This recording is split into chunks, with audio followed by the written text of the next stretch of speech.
नमस्कार. फ्लड लाईटच्या प्रकाशात झगमगून गेलेल्या विश्वातून मी आपलं मनपूर्वक स्वागत करीत आहे. आपण मला पाहत असालच.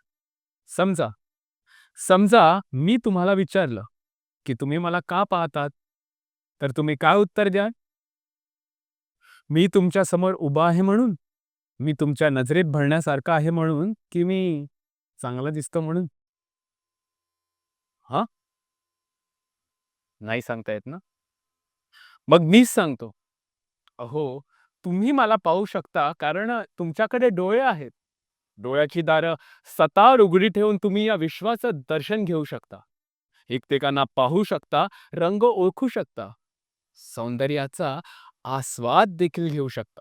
नाकासमोर न डगमगता, न अडखळता चालू शकता.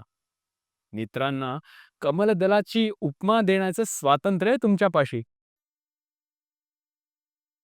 पण दोस्त हो, माझ्या जगातील माणसं मात्र या बाबतीत खरंच दुर्दैवी हो. प्रकाशाचं जग त्यांना उमलत नाही. अंधारांच्या लाटेत डुसमळता त्याने उराशी जपलेली राजरोसपणे स्वप्न चोरली जातात. मी जिथून आलोय ना, तिथे माणसांना रंग नसतात आणि नसतात माणसांना चेहरे देखील.